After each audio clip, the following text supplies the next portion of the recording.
જયતે મિત્રો આ મારો મેસેજ જેમની મારે જરૂર છે સરકારમાં જાય, મીડિયામાં જાય, ઉચ્ચ કક્ષાના માહોશ ઓફિસર વફાદાર એમના સુધી જાય, જે લોકો સરકારનો દુરુપયોગ કરે, પોલીસનો દુરુપયોગ કરે છે, એમની સાથે મારી લડાઈ છે.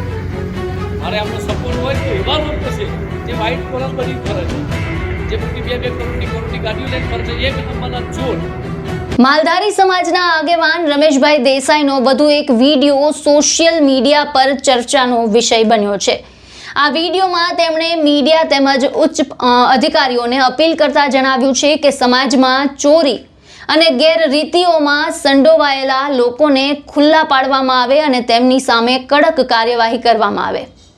ઉલ્લેખનીય છે કે રમેશભાઈ દેસાઈ અગાઉ પણ અનેક વખત વિડીયો મારફતે વિવિધ મુદ્દાઓ પર પોતાનો અવાજ છે તે ઉઠાવતા રહ્યા છે અને ગેરરીતિઓ સામે ખુલ્લેઆમ રજૂઆતો કરતા રહ્યા છે. હવે ફરી એકવાર તેમનો આ વિડીયો છે તે સામે આવતા ચર્ચાઓ શરૂ થઈ છે. શું અપીલ કરી છે રમેશભાઈ દેસાઈએ આ વિડીયોમાં સાંભળો. જયતે મિત્રો આ મારો મેસેજ જેમની મારે જરૂર છે સરકારમાં જાય, મીડિયામાં જાય, ઉચ્ચ કક્ષાના માહોશ ઓફિસર વફાદાર એમના સુધી જાય, જે લોકો સરકારનો દુરુપયોગ કરે, પોલીસનો દુરુપયોગ કરે છે, એમની સાથે મારી લડાઈ છે. મારે આમનો સપોર્ટ હોય તો એવા લોકો છે જે વ્હાઇટ કોલર બની ફરે છે, જે મોટી 2-2 કરોડની ગાડીઓ લઈને ફરે છે, એક નંબરના ચોર, જે હોસ્પિટલોમાં છે, સ્કૂલોમાં છે, સરકારમાં બેસીને સરકારનો દુરુપયોગ કરે, જેની પાસે સ્કૂટર નહોતું એવા લોકો અત્યારે 500 કરોડના માલિક છે. એમનાથી ડર ભય નથી. પણ આવા લોકોનો જ્યારે આપણે સામનો કરતા હોઈએ ત્યારે ક્યાંક ના ક્યાંક એ લોકો તમારી પાસે જાળ ફસાઈને ક્યાંક ના ક્યાંક ફસાવાની કોશિશ કરતા હોય છે.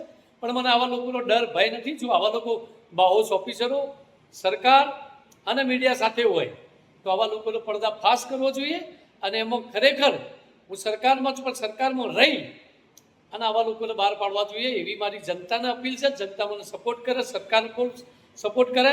અને હું ખાસ કરીને માહોશ ઓફિસરોને મારી વિનંતી છે કે ખરેખર હું ક્યાંક મારી રીતે સ્પષ્ટતા હશે ત્યારે હું તમારી સામે આટલી જાહેર બોલતો છું. જ્યારે મને આની ખબર પડતી છે, આનો અનુભવ થયો હશે, તો જ હું બોલું. સત્યમે જયતે. જય હિન્દ. મહત્વનું છે કે આ વિડીયોમાં કરવામાં આવેલા દાવાઓની સ્વતંત્ર રીતે પુષ્ટિ નથી થઈ, પરંતુ રમેશભાઈ દ્વારા મુકાયેલા આ વિડીયો બાદ ચર્ચાઓ શરૂ થઈ છે કે આખરે કયા ચોર લોકોની તે વાત કરી રહ્યા છે. આપના શું વિચાર છે આ સમગ્ર મુદ્દે? આપના મંતવ્યો અમને કમેન્ટ બોક્સમાં જણાવો. અને આ વિડીયો આપને પસંદ આવ્યો હોય તો તેને લાઇક અને શેર કરી અમારી ચેનલને સબસ્ક્રાઇબ કરવાનું ભૂલશો નહીં.